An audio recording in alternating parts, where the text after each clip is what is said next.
Jharia area अंतर्गत Sudamdih 5 number railway siding में कार्यरत लगभग 30 मजदूरों ने रात्रि के 9 बजे आने के बाद साइडिंग के ठेकेदार के मुंशी के द्वारा कहा गया कि आज से आप लोगों को काम नहीं दिया जाएगा, मेरा मजदूर काम करेगा। इस सवाल पर सारे मजदूर विरोध कर काम का बहिष्कार कर दिया गया है।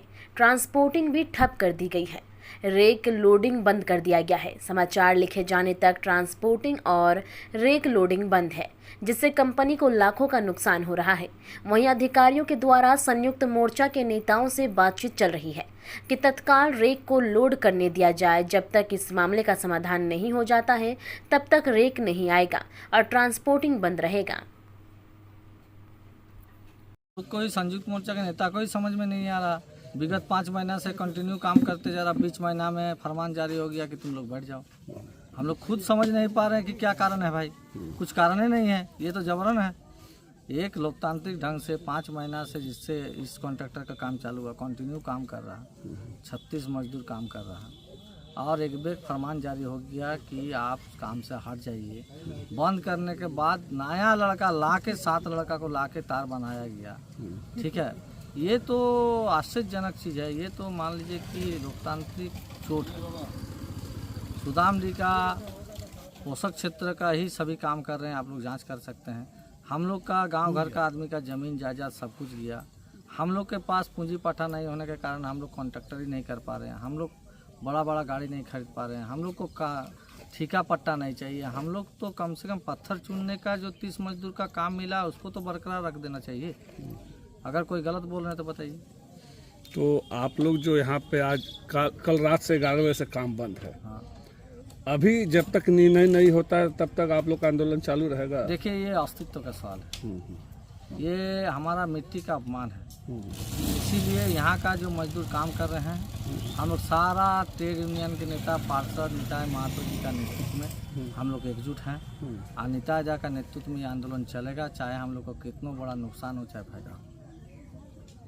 ठीक है, शोषण करने में का काम कर रहे हैं, क्या करें? इस क्षेत्र की विडंबना है कि हम चोला तो पहनते हैं मजदूर हित की, लेकिन अपने स्वार्थ में मजदूरों का ही दोहन करने पर उतारू हो जाते हैं।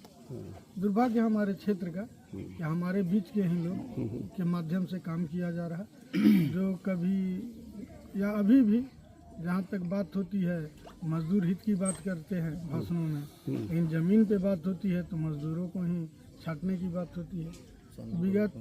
विगत कई वर्षों से जब से इस साइडिंग का निर्माण शुरू हुआ, लगभग सारे मजदूर उस वक्त से ही यहाँ कार्यरत हैं। सारे यहाँ के ग्रामीण और लोकल स्तर के हैं, कोई भी बाहरी यहाँ का पोषक क्षेत्र से बाहर का व्यक्ति नहीं। बहुत सारे कॉन्ट्रैक्टर हैं, सबों के द्वारा काम हुआ, सरकारी या लोकल प्राइवेट सेल जो भी गया, सब में इन लोगों की सहभागिता रही और इन लोगों का काम सुचारू रूप से चलते आ रहा था। जब कुछ दिन कोरोना काल हुआ, उसमें कार्य बंद था, उसके बाद फिर पुनः चालू हुआ, तो इन लोगों को अभी तक काम दिया ही जा रहा था। कुछ इन लोगों का तनख्वाह वगैरह को लेके विवाद हुआ, जिसका इन्होंने प्रतिरोध किया। क्या अभी मजदूरों का तनख्वाह दिया जा रहा है? अभी तो 350 रुपया दिया जा रहा है, जो कि न झारखंड सरकार का नियमावली में है न भारत सरकार का। क्या ये सही है? हम सरासर अनुचित है। इसके खिलाफ आप लोग क्या कर रहे हैं? हम लोग उसके खिलाफ भी आवाज़ उठाएंगे। सब आंदोलन के माध्यम से दोनों बातों पर मांग होगी। पहला तो इनको सुरक्षित रूप से 26 दिन का कार्य दिया जाए, दूसरा 8 घंटा का कार्यकाल हो, तीसरा हाई पावर कमेटी का वेतनमान लगे। RLC में कंप्लेन लिखी और आप लोग इसके लिए आर पार की लड़ाई हाँ, RLC में भी लिखा पड़ी हुआ है और इसके लिए हम लोग आर पार की लड़ाई की स्थिति में है। और सारे संगठन, श्रमिक संगठनों से सहमति भी है, हमारे साथ सब एकजुट हैं। एक तरीके से गोलबंद है हम लोग कि यहाँ के बेरोजगारों के हित के लिए, यहाँ के ग्रामीणों के हित के लिए हम लोग एकमुश्त होकर के आर पार की लड़ाई लड़ेंगे।